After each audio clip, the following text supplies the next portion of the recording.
We wanted to discuss what the 2022 draft would look like if we had a do-over now. Specifically, Jeff, the question back to you is, would Drake London go higher than 8 overall, meaning that the Falcons wouldn't land him?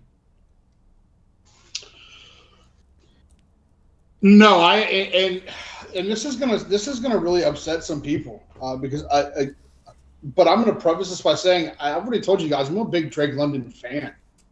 Um, but I think if you redo the 2022 draft, one he's still on the board at 8.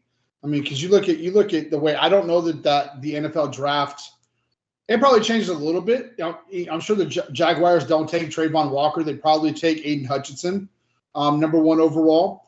But other than that, I don't know. And that's maybe they still take him at 8, given what happened at 1 through 7. Obviously, Trayvon Walker is probably not the number 1 pick anymore. The take Derek Stingley. The Jets still take Sauce. The Giants, I don't think the Giants take Kayvon Thibodeau. No, I don't think so either. I think they grab a guy like Jermaine Johnson, right? A guy that fell to the lower half or to the end of the first round, he's been a 1 or 2 time All-Pro or Pro Bowler already for the Jets. I think they take him up at 5. Does Carolina still take Ekwonu? I don't know. Hell no. No way. I mean, it is the Panthers, though. You just assume that they're fucking retarded. So, no. I mean, I agree with you, right? Like, I think 1 through 7, other than obviously who the Lions take at that point. If Hutch goes 1, you know what I mean? Like, there's a lot of things. So I think the Falcons still probably end up taking Drake London because the other talent in that first round is probably taken a little bit higher in a different order. But when you look at wide receivers in this draft, there's no doubt in my mind that Drake London's wide receiver number 1. I mean, to me, it's not even debatable. Garrett Wilson, Chris Olave, Jameson Williams, like all those guys were rated higher than Drake London coming into this draft. None of them, and miss me with the Garrett Wilson bullshit.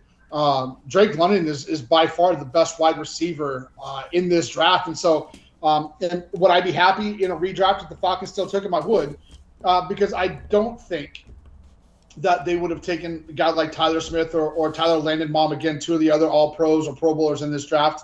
They probably don't take Kyle Hamilton.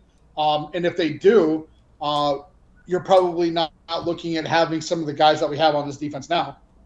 So, all in all, I do think the Falcons probably still end up taking Drake London. Ideally, I would love to say they don't. They take a guy like Jermaine Johnson, but I don't think Johnson lasts beyond pick 5. So I think if you were to redraft this and have an honest conversation about everybody, I think a guy that I would love for them to have, but they would not have drafted is a guy, Cam Jurgens. The Eagles took him in the 2nd round. And obviously they needed Kelsey's backup. And if you've watched any of that with Jason Kelsey, he talks about how he was part of that process, how he identified Cam Jurgens and loved him. And, that was a big part of that. And so, but again, in 2022, they didn't need that was a guy that was probably not on their radar. So, ultimately, I think to answer and kind of go around and around and around, I still think they end up with Drake London, given that other guys would have jumped him anyway. Yeah, and an interesting twist in this draft, knowing what we know now, in your opinion, does Mr. Irrelevant, Brock Purdy, does he make his way into the top 5 or top 10? Oh, I think he gets into the top 10 for sure. I mean, let's remember that in this draft, there was one quarterback taken the entire first round, and that was Kenny Pickett. Kenny Pickett probably isn't drafted at all in a redraft. And Brock Purdy probably goes somewhere in the top 10 to top 15. I don't know if he goes top 5, but I still think he goes top 10 to top 15. And the irony to that, though, if you're not a college football fan, you probably don't understand this or realize this, but his sophomore year at Iowa State, Purdy was he was on his track to being a first. Like, people were forecasting ahead for him to be a first round pick.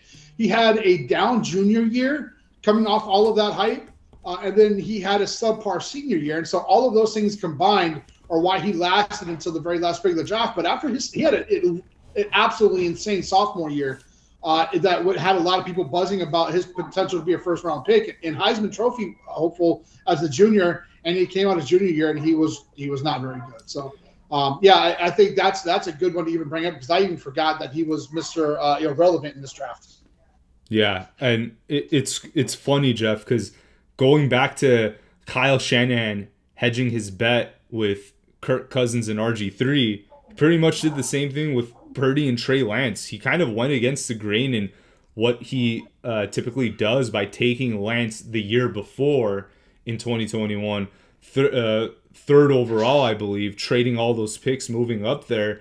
He was a developmental prospect. He probably, didn't like what he saw out of Lance and is like, I gotta find my version of Kirk Cousins or whatnot. And that ended up being Purdy. And now Purdy recently got a huge contract from the 49ers, I think over $250 million over like 4 or 5 years. But on top of that, Jeff, Purdy, he walked off that field in overtime with the lead against the Chiefs. I mean, he did all he could do. And let's not forget George Kittle, Deebo Samuel. These guys were injured during this.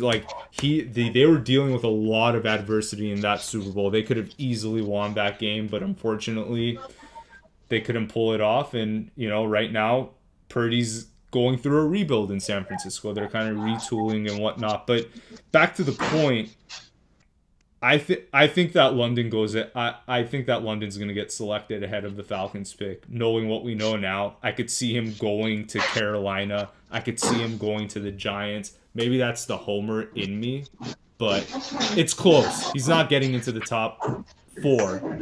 So that's where I land with it. Yeah, I mean, for me, I just don't know. Even though he is the best wide receiver in this draft, this wasn't a big need in the draft in the early rounds. And so given how well some of these other guys produced or have produced, I think he's probably still available at 8. I mean, hell, you go back into this draft, I mean, guys as late as the 5th round are Pro Bowl, All-Pro selections. And so does that change how guys are looked at and guys are drafted here? So I think it's interesting, the conversation then becomes, though, if he's gone by the time they get to 8, if you're the Falcons, who are you looking at that point, though? That's probably a really interesting conversation to have. Is do they then take a flyer on Garrett Wilson? Do they still, do they stay with the wide receiver and go Garrett Wilson or Chris Olave? And let's remember that Chris Olave was the big name coming out of Ohio State in that draft. Like, that was the guy, even more so than Garrett Wilson, his college teammate. Olave was the big name in that draft. And, or do they take a flyer on another Alabama wide receiver in Jamison Williams?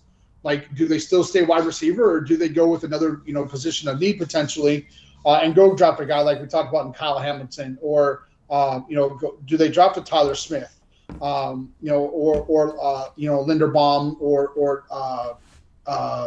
Jurgen? So there's a lot. Hell, even a George Pickens, right? Like, that's a name to throw out there. A guy that obviously has a ton of talent, just can't keep his fucking mouth shut. I think it's really interesting to kind of take a look at what the Falcons do if Drake London's not on that board at 8 in that 2022 draft.